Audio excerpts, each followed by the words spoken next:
RTVE, Radio-Télévision La Voix de l'époux, première chaîne de la révélation. RTVE, tout un programme. Bonjour et bienvenue dans notre émission Totonga Congo sur la RTVE. Je suis Astrid Djeba et aujourd'hui on va parler de maladies de l'enfant avec le docteur Diasoluka. Bonjour docteur. Bonjour Astrid. Soyez les bienvenus et merci d'être là. Alors en parlant de maladies des enfants, pouvez-vous nous dire un peu qu'est-ce que vous attendez par la maladie de l'enfant? La maladie en termes génériques, c'est tout ce qui n'est pas physiologique, c'est-à-dire tout ce qui est en dehors du fonctionnement normal de l'enfant. C'est-à-dire, par exemple, chez les enfants, on peut attraper des maladies héréditaires. Il faut distinguer entre maladies héréditaires et maladies congénitales. Les maladies héréditaires sont des maladies liées aux chromosomes, c'est-à-dire qui se transmettent des parents aux enfants, parce que c'est lié aux chromosomes. Quand les parents font des enfants, ils transmettent des chromosomes. C'est là qu'il y a toutes les caractéristiques des cheveux, de la taille, de la couleur de la peau, tout ça. Et puis, ce qui ne va pas, les anomalies, qu'on appelle TAR, c'est-à-dire quand les gènes ne fonctionnent pas bien, les parents peuvent aussi transmettre ces anomalies. Par exemple, parmi les maladies héréditaires, il y a une forme qu'on appelle dégénérescence maculaire. Chez les adultes, les personnes âgées, c'est la dégénérescence maculaire liée à l'âge. Là, c'est dû par exemple au soleil, à des choses comme ça, trop de lumière, la mauvaise alimentation qui est déficiente en antioxydants, des histoires comme ça. Mais il y a aussi une forme des enfants, ils naissent avec ça, ils reçoivent ça, ils acquièrent ça à partir des chromosomes qui sont déficients. C'est une maladie, comment dire, la dégénérescence maculaire qui n'est pas liée à l'âge mais des enfants. C'est lié aux chromosomes. Là, on parle de maladies héréditaires. Il y a des maladies congénitales, c'est-à-dire des maladies qui ne sont pas liées aux gènes, aux chromosomes, qui ne sont pas héréditaires mais que l'enfant attrape pendant l'accouchement ou bien pendant le développement dans le ventre de sa mère. Parmi ces maladies, il y a par exemple la cataracte congénitale qui peut survenir quand la maman a développé par exemple des maladies comme la toxoplasmose, la rubéole, des choses comme ça, la mauvaise nutrition. L'enfant peut naître avec une cataracte congénitale, il naît avec ça. Il y a aussi d'autres maladies congénitales dont l'enfant peut naître avec ça, qui ne sont pas de la cataracte, mais par exemple le glaucome. L'enfant peut naître avec un glaucome. On a une autre fois on a parlé de glaucome, c'est-à-dire l'humère aqueuse, l'eau qui se trouve dans l'eau ne sait pas s'évacuer parce qu'il y a des obstacles au niveau des zones où ça s'échappe, au niveau du trabéculum et tout ça. Alors l'enfant peut naître avec ça parce qu'il a des défauts congénitaux. La structure, la formation de cette zone-là ne s'est pas bien produite, ne s'est pas bien passée. Alors il y a des fermetures, des blocages, les liquides qui est dans l'eau ne peuvent pas s'évacuer. Alors ça fait que la tension dans l'œil augmente depuis le ventre de la mère et l'enfant naît avec ce glaucome-là. On parle de glaucome congénital ou de l'ophtalmose. L'enfant peut naître par exemple avec la nophtalmie, c'est-à-dire l'absence des yeux. L'enfant bon ou mal, il n'a pas des yeux, les deux yeux absents. Ça arrive, on parle d'anophtalmie. Évidemment, un enfant comme ça ne peut pas voir parce que l'œil, c'est l'organe qui est chargé de la vision. C'est comme il y a des enfants qui naissent sans cerveau, anencéphale. Ils naissent sans cerveau. Il y a des enfants aussi qui naissent sans cerveau. Comme il y a des enfants qui peuvent naître aussi avec un seul œil, les cyclopes. Il naît avec un seul œil. Il arrive à se débrouiller avec ça, c'est tout comme les gens qui ont deux yeux, mais ils perdent un œil, ils restent avec un seul œil, mais il arrive à se débrouiller, il évolue bien. D'autres, au contraire, ils ont aussi trois yeux. Au lieu d'avoir deux yeux, ils ont trois yeux. Mais ça devient déjà grave, trois yeux. Oui, ça devient très grave à avoir. Oui, c'est même un avantage parce que le deux, il a trois possibilités de voir. L'angle de vision est beaucoup plus écarté, puis avec beaucoup plus de détails. Et donc c'est ça, la trinopsie là. Donc c'est parmi les quelques maladies congénitales. À part ça, il y a aussi les cyclopes, on a parlé, et des maladies infectieuses. L'enfant, une infection ne peut jamais être héréditaire, parce que ça ne peut pas être transmis par les chromosomes, à moins que les chromosomes transmettent une déficience à la résistance à la maladie. À ce moment-là, le bébé ne sait pas se défendre et la maladie peut se développer chez lui parce qu'il a une déficience. qui protège contre cette maladie-là. Mais naître avec une maladie héréditaire chez les enfants, une maladie infectieuse héréditaire, ça c'est pas possible. Parmi les maladies congénitales infectieuses, une des plus graves, c'est ce qu'on appelle la gonocoxie de l'enfant, ou bien l'ophtalmie du nouveau-né. C'est une maladie quand c'est pas toujours la méconduite, parce que on peut attraper la gonocoxie comment? Vous allez dans une toilette qui a été utilisée par quelqu'un qui avait la maladie. Il ne sait pas laver les mains, après il va toucher les poignets, d'autres personnes viennent, ils touchent les poignets, eux aussi ne se lavent pas les mains. Ils peuvent attraper la gonocoxie comme ça, soit par la voie sexuelle, soit en se frottant les yeux. Il peut, mais l'enfant attrape ça comment? Quand la maman a une maladie gonocoxique, qu'elle n'a pas attrapé nécessairement par infidélité, je dis comment ça peut se transmettre en dehors de l'infidélité. L'enfant peut attraper ça parce qu'en traversant la filière génitale, comme on appelle ça, c'est-à-dire de la matrice jusqu'au sortie, elle attrape les microbes. Les liquides là qui enrobent l'enfant, tout ça, ce liquide est contaminé. Quand ça entre dans l'œil, les microbes se développent, restent là et se développent et provoquent une maladie très grave, la gonocoxie du nouveau-né. Quand elle n'est pas soignée, ça perfore l'œil et puis ça provoque de graves infections de l'œil. Alors ça va jusqu'à la cécité de l'enfant. Et si, à part la cécité, ça peut même provoquer des maladies plus graves, des septicémies, qui peuvent même déranger la vie de l'enfant. Et puis l'enfant peut mourir, des histoires comme ça. Il y a des troubles de la réfraction. On a déjà parlé des troubles de la réfraction. Là, on va parler de questions spécifiques à l'enfant. Les troubles de la réfraction, c'est-à-dire que soit il est myope, la myopie c'est quoi? La personne normale, chez l'adulte par exemple, il sait voir que les histoires sont de près, il ne voit pas de loin, les myopes. Donc il doit tout rapprocher. C'est comme ça que ces gens-là, même à l'âge adulte, ils voient mieux de près, ils ne voient pas bien de loin, mais même quand il a plus de 35 ans, tout ça, pendant que les autres commencent à avoir des difficultés à lire, lui, comme il est déjà prédisposé à la vision de près, il continue à bien voir encore la lecture. Au fur et à mesure qu'on grandit, on perd aussi la possibilité de mieux voir. C'est ça. Il y a la myopie, il y a l'hypermétropie qui oblige la personne à éloigner. Donc il voit un peu bien au loin, à grande distance, mais quand on rapproche les objets, il n'arrive pas à bien voir parce qu'il y a un organe dans l'œil, le cristallin, c'est comme la loupe, le réglage des caméras pour faire la mise au point. Chez eux, c'est réglé pour la vision de loin. Mais ça arrive aussi que même pour la vision de loin, il ne voit toujours pas bien. Ça, c'est l'hypermétropie. En plus de ça, il y a l'astigmatisme. L'astigmatisme, c'est un défaut. L'astigmatisme, c'est quoi? Vous voyez, on parle de torique. C'est au lieu que la cornée, le défaut soit au niveau de la cornée sur tous les axes, sur une tore. Une tore, c'est quoi? Par exemple, vous prenez un cercle, vous le tournez comme ça fait comme une chambre. C'est ça la tore. Alors, maintenant, quand vous coupez une partie superficielle de la tore, ça vous donne une image torique. C'est ça, au niveau de l'œil, il y a aussi des affections qui sont liées à cette forme de géométrie-là. On parle d'astigmatisme. Donc, la vision est floue dans un axe, dans l'autre axe, elle reste assez bonne. Comme ça, on peut voir dans un axe plus mauvais et puis dans l'autre axe un peu plus bon. Ce sont les maladies atopiques, l'astigmatisme. Bon. Et puis, il y a parmi les maladies de réfraction, il y a la presbytie, comme j'avais dit. À partir de 35 ans, il se développe ce qu'on appelle la presbytie, c'est-à-dire que le cristallin n'est plus tellement souple pour s'adapter à la vision de loin et à la vision de près. Et c'est pour la vision de loin, ça arrive encore à voir, mais pour la vision de près, il devient incapable. Bon, maintenant, ça c'est pour l'adulte. Chez l'enfant, on retient la myopie, l'hypermétropie et l'astigmatisme. Et puis, il y a des maladies de déviation des yeux, qu'on appelle mise sous 5 heures. En français, disons en termes techniques, c'est le strabisme. En anglais, c'est lazy eyes, l'œil paresseux.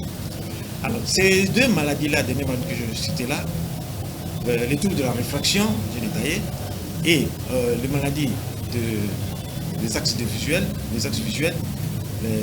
qu'on appelle en la mise sous 5 heures, ça fait quoi? Ça fait que l'œil ne voit pas bien. Et quand l'œil ne voit pas bien, ça peut être deux manières. Soit les deux yeux ne voient pas bien avec la même rigueur, soit que c'est un œil qui ne voit pas bien, l'autre voit bien. Ou bien un œil voit moins bien, mais l'autre voit pire. Alors, qu'est-ce que le cerveau fait? Le cerveau n'a pas la possibilité de fusionner deux images qui ne sont pas à la même netteté. C'est comme on avait dit l'autre fois, là, quand vous prenez un verre un peu translucide, là, vous mettez devant un œil, vous verrez flou. Alors, à la longue, ce flou-là va disparaître. Pourquoi il va disparaître? Parce que le cerveau a supprimé l'œil qui ne voit pas bien. Et cette suppression-là, chez les enfants, ça arrive très vite. Quand la vision est mauvaise dans un œil de l'enfant, par exemple, l'enfant a reçu un traumatisme, on doit lui prescrire des médicaments de traumatisme qui font que ça blouit un peu la vision devient un peu trouble. Alors, quand cette situation-là reste trop longtemps, parce qu'un œil voit bien, l'autre là, la vision devient un peu trouble parce qu'on a mis des médicaments pour traiter le traumatisme, l'œil va supprimer la vision de l'œil qui n'est pas bonne. Mais il va garder seulement la vision de l'œil pour ne pas avoir des images, une qui est claire, l'autre qui n'est pas claire. Au début, l'œil supprime seulement la captation de l'image. Si on corrige la situation bien avant, c'est-à-dire si on arrête le traitement traumatisme, on arrête ça avant. Maintenant, le cerveau va relancer cet œil-là parce que le dérangement a disparu. Le cerveau va relancer. Mais chez les enfants, ça va très vite. Si ça a perdu très longtemps, chez les enfants, ça peut être 2 jours. C'est-à-dire pendant 2 jours un œil ne voit pas bien. Chez l'adulte, ça peut aller même 1 an, 2 ans, 6 ans. Mais chez l'enfant, 2 jours, 3 jours, maximum 1 semaine, qu'un œil ne voit pas bien, le cerveau va supprimer cet œil-là au début, provisoirement, pour le relancer après.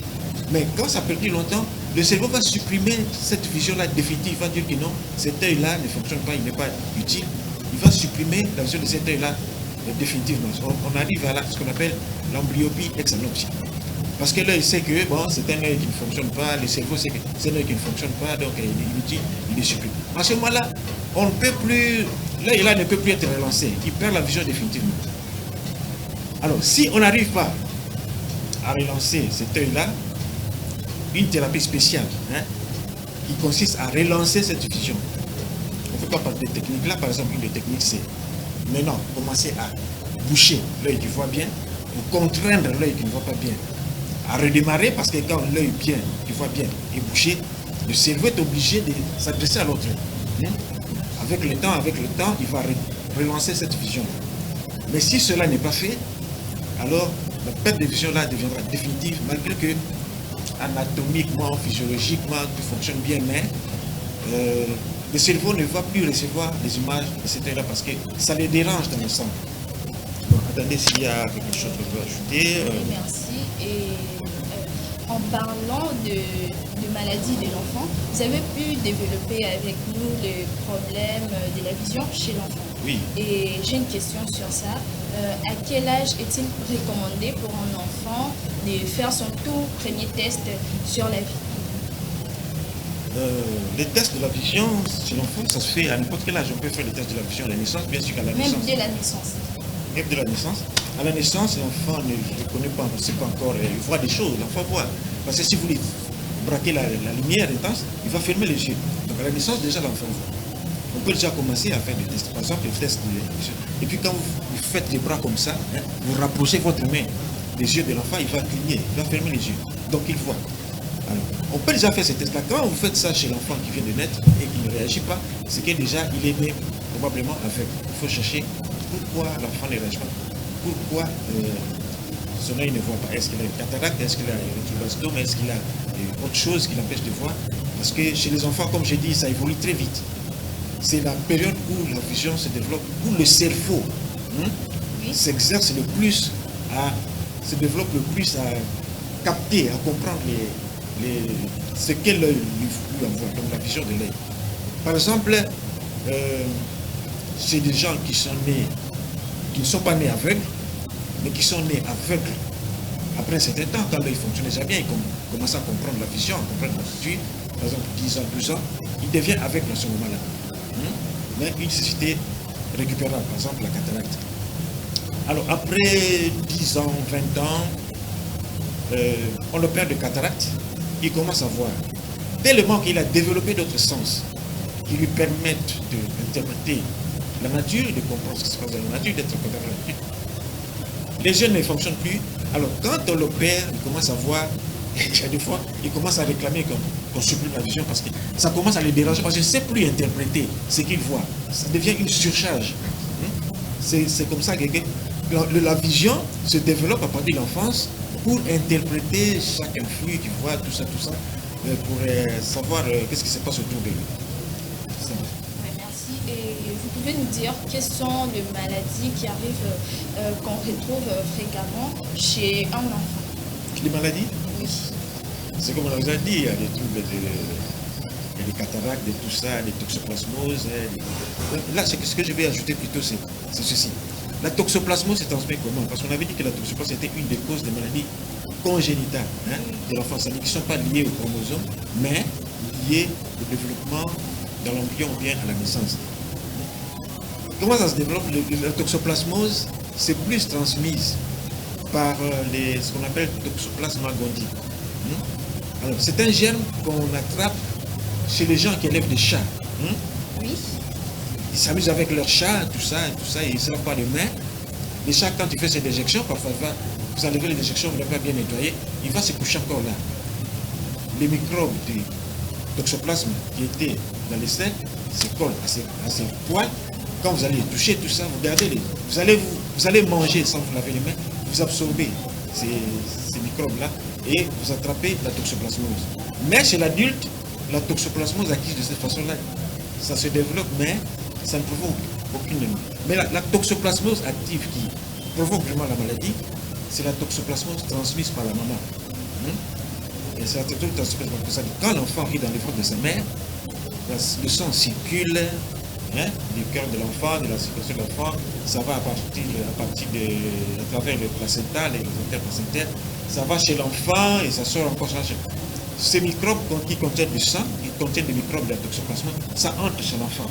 Et ce moment-là, l'enfant là qui va recevoir ces microbes, c'est lui qui va développer la toxoplasmose. Mais les microbes qu'on attrape à l'âge adulte, souvent, ils se développent, la fièvre, mais souvent ils n'arrivent pas à provoquer des lésions de la rétine. C'est surtout l'enfant qui est victime de cet animal. Donc il faut faire attention quand vous amusez avec vos chats, il faut toujours désinfecter, il faut se laver les mains avant de manger. Et aussi la viande crue. La viande crue est aussi une source de contagion de toxoplasmose. Oui, merci beaucoup. Docteur, avant d'entamer notre sujet, pouvez-vous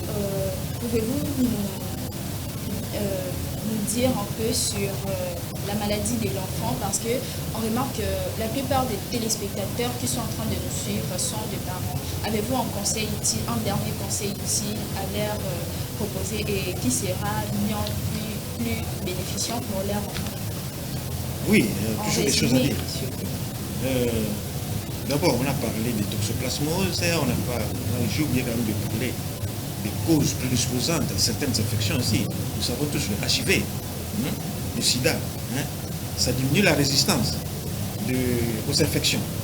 Alors, quand par exemple la maman transmet le sida à son enfant, l'enfant aura du mal à résister devant l'invasion des microbes de toxoplasmose dans son sang. Donc, avant par exemple le mariage, il faut faire le test prénuptial. Il faut d'abord savoir si l'enfant a le risque de se faire d'être SS, pour voir si la maman n'a pas. Mais beaucoup de gens ignorent cela. Pardon? Beaucoup de gens ignorent cela. Est-ce qu'ils font ça? Beaucoup même ne font pas. Beaucoup. Ils ne font pas. C'est ça. Bon, c'est ça. Donc, il faut faire le test de VIH, le test de syphilis, le test le test là qu'il faut faire, le test de ABO, et puis le test de électrophorèse hémoglobique, de savoir si l'enfant n'aura pas de risque d'être SS. Il faut se laver les mains pour éviter d'attraper la toxoplasmose, la transmettre à ses descendants. Il faut, quand l'enfant naît, il faut faire le test de dépistage de la vision. À partir de 6 mois, on peut déjà faire un test objectif calibré, c'est-à-dire chiffré, pour voir si l'enfant voit bien et quelle est l'intensité de la bête. Donc, pour voir si c'est une maladie corrigible, on peut déjà prescrire des lunettes. Et puis, on continue un peu. Pour les troubles de la diversion, il y a des traitements, soit on peut faire des exercices orthoptiques, soit on peut donner des verres prismatiques. Il y a beaucoup de traitements pour ça. Bon, Merci beaucoup. Je crois que les téléspectateurs ont bien suivi.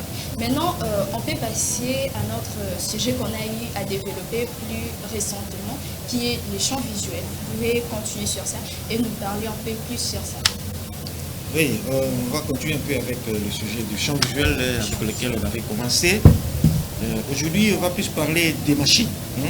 On va plus parler des machines parce que là, jusque-là, on avait parlé du champ visuel de façon générique avec les maladies qui affectaient, qui altéraient le champ visuel. Aujourd'hui, on va parler plus des machines et des méthodes qui nous permettent d'obtenir le champ visuel et de l'analyser.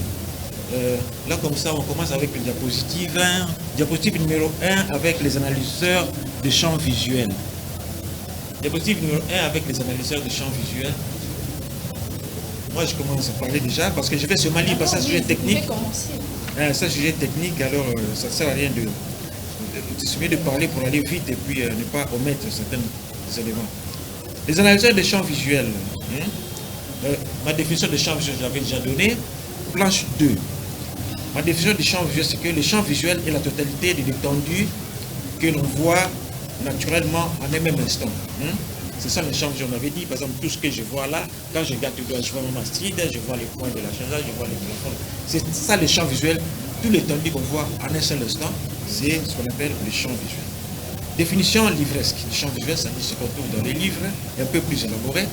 Le champ visuel est l'espace qui peut être perçu par un être humain à l'œil nu, sans l'aide d'optique ou de dispositifs de vision. Il s'agit de la zone que vous pouvez observer immédiatement autour de vous en fonction de votre position et de l'environnement. Là, j'ajoute quelque chose. Là, naturellement, le champ visuel se déplace avec la vision, avec la direction du regard. Quand je regarde l'appareil de photo, mon champ visuel va de là, je vais un peu plus loin que ma street et je vois le point de la vision. Mais quand je déplace comme ça, le champ visuel va par exemple de alpha jusqu'à bêta. C'est ça. Donc, le champ visuel, c'est tout ce qu'on voit en premier temps. Et puis, quand vous déplacez le axe visuel, quand vous regardez ailleurs, les champs visuels se déplacent. C'est comme quand vous avez une jumelle, vous regardez, vous voyez un champ. C'est le champ visuel de la jumelle. Si vous déplacez la jumelle, vous sentez d'autres champs. Les champs balayent en fonction de l'axe, de la direction de la vision. Les principes d'examen du champ visuel, c'est planche 4. L'examen du champ visuel consiste essentiellement, planche 4, à rechercher les zones de déficit, soit hyposensibilité à la lumière et les zones mortes qui ne répondent carrément pas à la lumière, soit hypersensibilité rétinienne. On parle des scotomes à ce moment-là. Les scotomes, c'est quoi? Les scotomes sont des zones où la vision est abolie. Par exemple, quand je regarde devant la caméra, maintenant, si mon champ visuel central au niveau de la caméra est aboli, soit je ne verrai pas la caméra, je verrai une zone noire, une tache noire, soit que ça c'est le scotome négatif, par abolition. Je verrai une tache noire à la place de la caméra. Soit ça sera un scotome positif, c'est-à-dire par stimulation, excitation. Au lieu de voir la caméra comme ça, je vois une zone de stimulus, de brouillard brillante qui se projette à la place de la caméra. Ça, c'est le scotome positif parce que c'est productif. Mais l'objet réel qui est là, on ne le voit pas. On voit autre chose que l'objet réel qui est là. Soit l'absence, soit autre chose, mais qui est un peu... qui est visible, qui émet de la lumière. Le principe du champ visuel des scotome positifs se voit surtout à la phase initiale qui est irritative d'une dégénérescence neurologique. Comme je parlais des scotomes positifs, les scotomes, ça produit. Ça produit des sensations. Mais ce n'est pas de l'extérieur. Ça se passe dans l'œil et dans le cerveau. Mais ça empêche maintenant de voir ce qui vient de l'extérieur. Parce que l'objectif de l'œil, l'importance de la fonction de l'œil, c'est de voir ce qui est à l'extérieur de l'œil, ce qui est dans l'environnement. Quand maintenant les images qui viennent du cerveau, les hallucinations, les histoires comme ça, commencent à obstruer les histoires qu'on voit, là, ce n'est plus normal, on parle de scotome positif. Mais les scotomes négatifs, comme on l'avait dit, c'est quand il y a abolition. Il n'y a plus de lumière, il n'y a pas de suppression, on voit du noir. Bon, c'est comme quand vous décapitez un coq, il s'ensuit une phase irritative de sursaut avant le silence définitif. Vous voyez, quand vous décapitez votre coq, vous voyez qu'il commence à faire des mouvements exagérés. Vous croyez qu'il devient plus vital, pourtant il part vers la mort. C'est la même chose avec les scotons positifs. Ça arrive au moment où le nerf commence à dégénérer. Parce que le rôle du nerf, c'est de capter les stimulus, les influx, les envoyer aux organes affecteurs. Quand il s'agit de la vision, l'organe affecteur, c'est le cerveau qui va envoyer dans les centres visuels de la vision pour que la conscience puisse se rendre compte de ce que l'œil voit. Maintenant, quand il y a des irritations qui commencent à survenir, la rétine commence à se dégénérer, ça devient irritatif. Au lieu de voir du noir, on commence à voir des histoires qui n'existent pas, qui sont transmises au cerveau. Comme des hallucinations. Non, hallucination, là, c'est plus psychologique. Les scotomes, c'est plus neurologique. C'est-à-dire le nerf est excité. Parce que, comme j'ai dit là, quand vous coupez la tête, il commence à faire des mouvements exagérés. C'est la même chose. Quand le nerf commence à mourir, il passe par une phase d'excitation. Une phase d'excitation. Qui fait qu'il fonctionne un peu, il est moindre excitation, il produit des influx nerveux qui sont envoyés dans le cerveau. Et là, c'est ce qu'on appelle les scotomes positifs en ce qui concerne la vision. Bon, on continue, planche 6. Ces zones sont appelées scotomes. Ces scotomes peuvent être relatifs, hyposensibilité ou absolue, abolition totale de quoi? Comme on a dit, soit ces histoires s'interposent entre ce que vous regardez et votre œil, c'est-à-dire un scotome négatif, c'est-à-dire noir, au lieu d'abolir complètement la vision, dans cette zone-là, la vision diminue, ça devient hyposensible. Vous voyez toujours, par exemple, moi je vois toujours la caméra, mais si j'ai un scotome négatif, à ce moment-là, un scotome noir, je peux voir ça sous un ombre un peu grisâtre. Au lieu d'être net comme ça, ça commence à devenir un peu... Il faut faire un effort pour voir qu'est-ce qu'il y a derrière cette obscurité-là. C'est ça. Ça, c'est le relatif. Mais dans l'absolu, maintenant, vous ne voyez plus rien. La tache noire devient absolue. Ça ne vous permet même plus de voir ce qui est dans la direction de cet axe-là de scotome-là. Donc, les scotomes négatifs, on a parlé d'hypotonie ou d'hyposensibilité ou dépourvu calmement de sensibilité. Les scotons positifs qui viennent de l'hypersensibilité. On avait dit ça, qu'est-ce que c'est qu'un scoton positif par rapport à un scoton négatif? Qu'est-ce qu'un scoton relatif par rapport à un scoton absolu? Relatif, c'est ça agit, mais pas dans la totalité. Il y a encore des objets qui traversent ce scotum-là qu'on peut encore voir. L'absolu, c'est l'abolition totale. On passe à la planche 7, principe de champ visuel, planche 7. Pour réussir l'examen des champs visuels, il faut considérer la maladie qui le motive. Quand on demande les champs visuels, c'est parce qu'il y a une maladie. En fonction de cette maladie-là, c'est ça qui va déterminer qu'on demande l'examen des champs visuels. Si on trouve que le champ visuel peut révéler quelque chose sur cette maladie-là, soit les stades de l'évolution de cette maladie, soit préciser exactement la nature de cette maladie, soit n'importe quoi, si c'est réversible ou si ce n'est pas réversible. Donc, il faut déterminer la maladie qui le motive et puis le programme spécifique à cette pathologie pouvant éventuellement permettre un diagnostic différentiel, par exemple rétinite pigmentaire ou avitaminose A. Donc, à partir du champ visuel, par exemple, si nous avons la rétinite pigmentaire et la vitaminose A. La vitaminose A, c'est le manque de vitamine A. Ça fait quoi les deux maladies? Ça provoque une réduction du champ visuel. Quand je regarde là, je ne peux plus voir l'acide ici. Le champ visuel diminue, ça dépasse Mama Cid, ça dépasse Papa Alpha, tout ça, jusqu'à ce qu'à un moment vous verrez seulement la caméra. Et puis, à la longue, même la caméra ne sera plus voir parce que la vision centrale résiduelle là peut même disparaître. Donc, avec le champ visuel, la rétinite pigmentaire fait aussi la même chose. Donc, la rétinite pigmentaire, la vitaminose A, ce sont des maladies qui rétrécissent les champs visuels. Le champ visuel peut aider à faire le diagnostic entre les deux maladies. Bien sûr qu'on peut faire le diagnostic avec l'examen du fond d'œil, mais le champ visuel peut aussi donner d'autres indications, parce que deux maladies peuvent aussi s'associer. Parce que dans les champs visuels, le glaucome, le champ visuel et le champ visuel dans le glaucome, ça reste présent. Mais le champ visuel central, ça reste présent. Mais dans la rétinite pigmentaire, il y a deux sortes. Il y a la rétinite pigmentaire qu'on appelle rhode cône dystrophie, c'est-à-dire d'abord les rhodes, les bâtonnets sont atteints avant, les cônes atteints après. Les cônes, on avait vu, ce sont des organes de la rétine qui permettent la vision périphérique. et la vision des mouvements. Quand ces organes-là sont atteints, la vision périphérique se perd.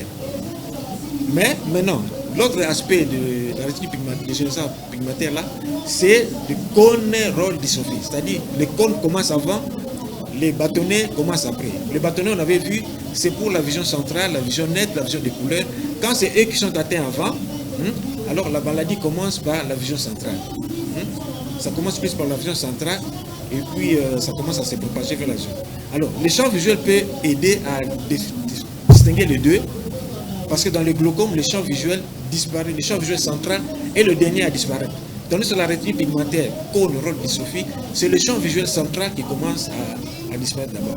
Mais au fond d'œil, les images sont presque les mêmes. On voit toujours des images, des taches noires, stellaires, autour des vaisseaux. Alors là, c'est la rétine pigmentaire, mais la manifestation peut différer au niveau du champ visuel. C'est comme ça que les champs visuels peuvent permettre de faire le diagnostic différentiel, c'est-à-dire à différencier si c'est la rétine pigmentaire ou si c'est le glaucome. Donc ça permet, comme je dis là, ça permet à faire le diagnostic différentiel. 3. Quand on doit demander le champ visuel, toujours la planche s'éteint. Quand on doit demander le champ visuel, on doit spécifier la stratégie appropriée au programme, parce qu'il y a plusieurs stratégies. Quelle stratégie l'opérateur du champ visuel doit appliquer? Il doit appliquer la stratégie de dépistage de masse, il doit appliquer la stratégie individuelle, c'est-à-dire qui permet de donner des précisions à la maladie. Par exemple, pour le dépistage individuel, quand on doit spécifier le niveau d'atteinte de la maladie chez un individu particulier, là, la machine va indiquer quelle est la perte de sensibilité de la rétine pour ce patient-là. On parle de seuil. Quel est le seuil minimum, c'est-à-dire la lumière minimale à partir de laquelle le patient peut encore reconnaître qu'il y a la lumière. C'est ça. Comme on peut faire un dépistage de masse, c'est-à-dire on ne sait pas si la personne est atteinte ou quoi, on fait un dépistage de masse, voir qui ont une altération des champs visuels. Là maintenant c'est une autre stratégie.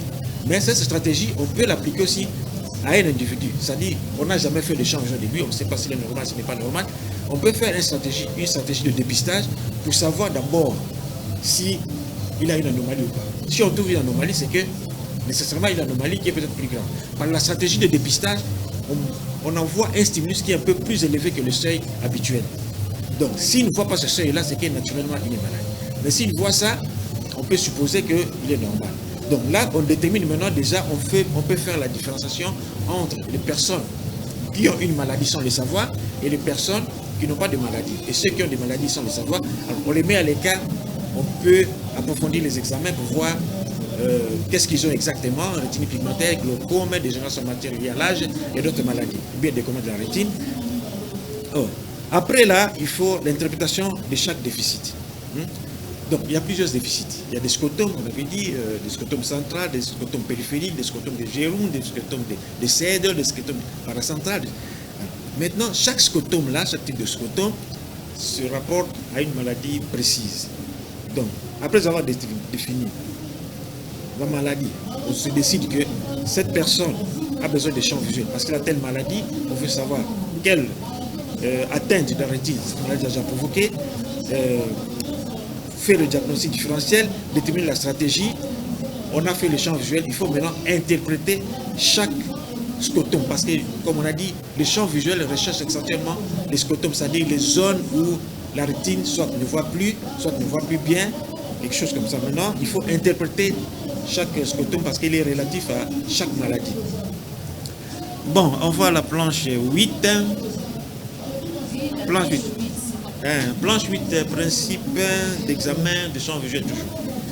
C'est le but de cette série d'émissions destinées à harmoniser les méthodes et les autres critères et normes pour un résultat d'examen de champ visuel réussi et donc utile.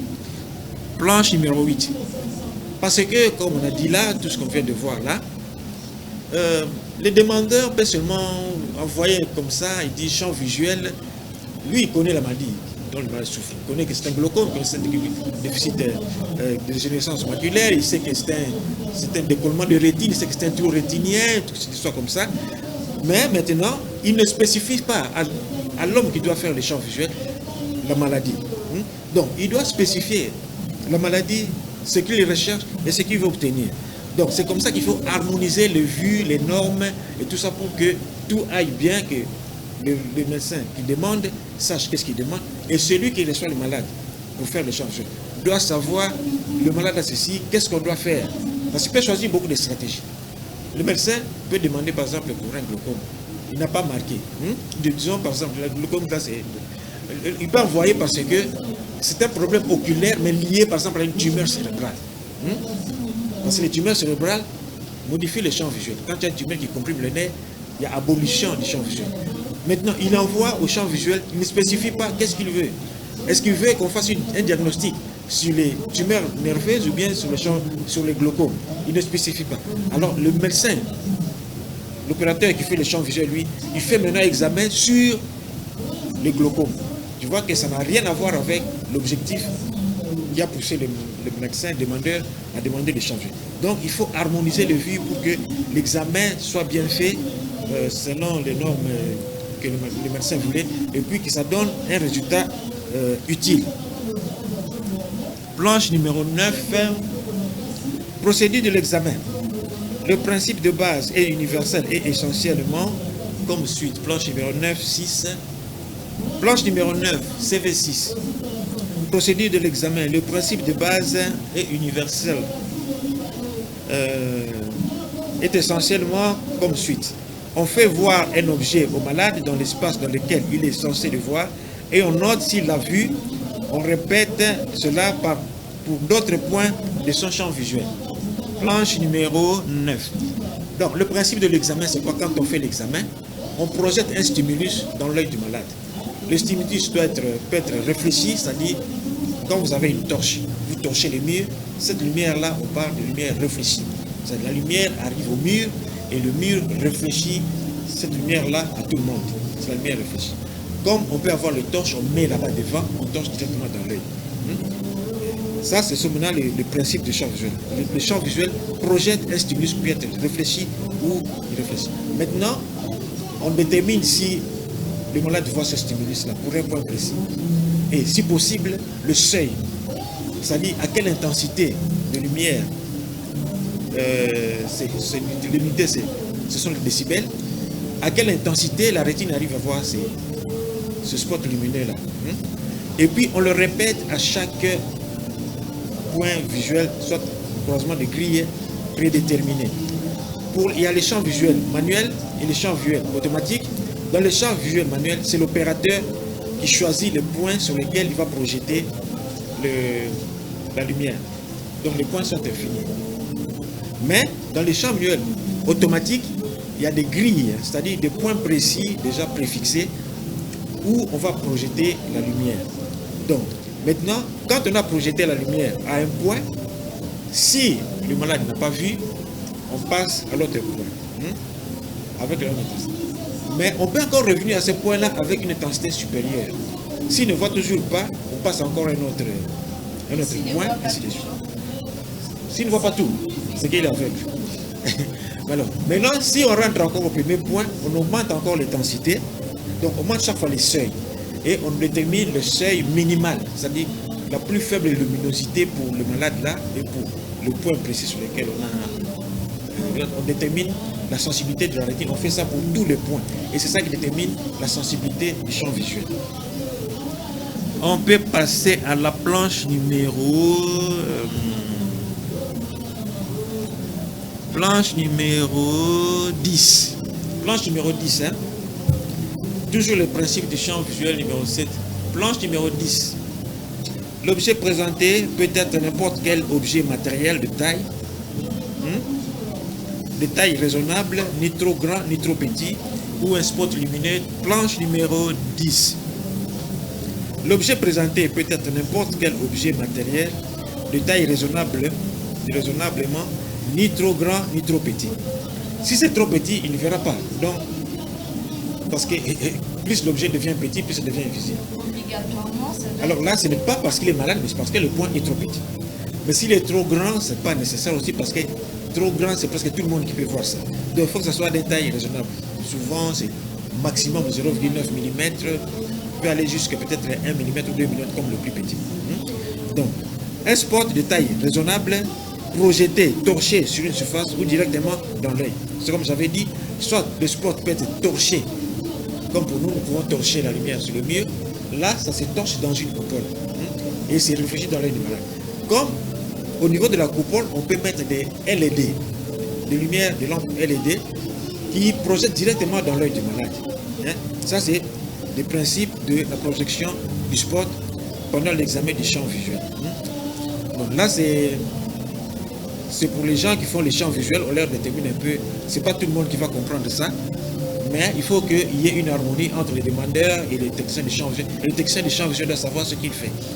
Donc on entre un peu dans ces détails techniques qui embrouillent un peu les gens de la cité, mais il faut que ça en passe par là. Vous avez fini avec le champ. Pardon? Vous avez fini avec le champ visuel.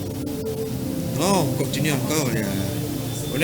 Il y a 110 planches. Nous sommes à la 11e planche. Donc, planche numéro 11. Un principe d'examen du champ. Planche numéro 11. Il existe plusieurs... Planche numéro 11. Il existe plusieurs méthodes de réaliser un examen de champ visuel. Méthode comparative. Planche numéro 11. La méthode comparative. Il y a plusieurs méthodes. Au bureau, au cabinet, ou bien en bourse, quand on parle des champs visuels, on peut, par exemple, moi je peux te regarder comme ça, tu me regardes tout droit, moi je te regarde tout droit, on déplace le doigt, comme ça. Quand ça disparaît chez toi et que chez moi ça continue à se faire droit, ça signifie que chez toi le champ visuel est rétréci. Donc c'est la méthode comparative. Et il y a la méthode appareillée. Parmi les appareils appareillés, on a parlé de l'appareil automatique, on a parlé des appareils mécaniques.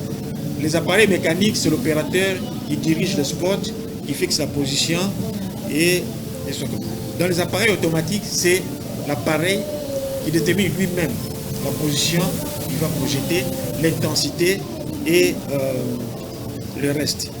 Bon, la dernière planche, la planche numéro 12, les campimètres automatiques comportent des dispositifs de mesure automatique du diamètre pupillaire, suivi vidéo de la fixation oculaire, alarme en cas de mouvement de la tête. Par exemple, avec les appareils automatiques, ils ont l'avantage qu'ils mesurent le diamètre de la pupille. Quand le diamètre est trop petit, la sensibilité, la lumière qui pénètre dans l'œil devient trop petit aussi. Et le malade risque de ne pas avoir le spot. Mais aussi, il y a le problème de fixation. Il faut que le malade fixe une tâche là, une zone là qu'il doit fixer pour que la vision soit alignée. Pour que la lumière qui est dessinée, par exemple, la vision temporale ici, quand je regarde tout droit, si je fais comme ça, ça va tomber sur la rétine là. Donc ce n'est pas vraiment la zone qu'on cherche à examiner. Et puis, les appareils automatiques ont une alarme qui détecte le mouvement de la tête. Quand la tête bouge un peu, ça peut fausser l'examen, l'appareil détecte ça et signale. Et nous parlons ici des appareils automatiques non robotisés. Bon, je pense qu'on nous fait signe qu'il est temps. Avez-vous et sur ce que vous venez de dire, pouvez-vous résumer un peu sur ce que vous venez de dire avant la fin de notre émission? Bon, on n'a pas tout dit, on a encore beaucoup de choses à dire là-dessus, mais ici, c'est surtout pour les opérateurs, les médecins, les demandeurs, les techniciens. Donc, quand les médecins qui examinent le malade demandent le champ visuel, il doit spécifier la maladie dont le malade souffre, il doit préciser le protocole. On verra le protocole dans les prochaines émissions. Ici, on parle un peu de façon générale. Le protocole, la stratégie qu'il veut que l'opérateur fasse, et puis exactement qu'est-ce qu'il veut rechercher. Une tumeur dans le cerveau, un trouble de la vision au niveau de la rétine, tout ça, il doit spécifier. C'est sur base de ça que le médecin ou bien le technicien qui fait le champ visuel va régler ses appareils pour faire un diagnostic vraiment approprié avec la maladie dont le malade souffre et qui a été diagnostiqué chez les brebis. Voilà. Et puis c'est sur base de ça que celui qui va protocoler le résultat, parce que quand le résultat rentre, le médecin demande le champ visuel, il faut que le centre qui a reçu le malade puisse protocoler, donner déjà son impression, son avis sur ce qu'il a trouvé. Et c'est sur base de ça que maintenant le médecin qui a envoyé le malade va réunir tous ces éléments pour faire ce diagnostic final, pour déterminer le traitement et déterminer le rythme du suivi. Merci beaucoup, docteur. Je crois que c'est tout pour aujourd'hui sur les champs visuels. Et je crois que les téléspectateurs vont s'en servir de tous ces petits détails, ainsi que de tous ces conseils que vous avez donnés sur les champs de Dieu. Merci beaucoup, chers téléspectateurs, de nous avoir suivis et on se retrouve à la prochaine dans Totonga Congo. RTVE, Radio-Télévision La Voix de l'époux, première chaîne de la révélation. RTVE, tout un programme.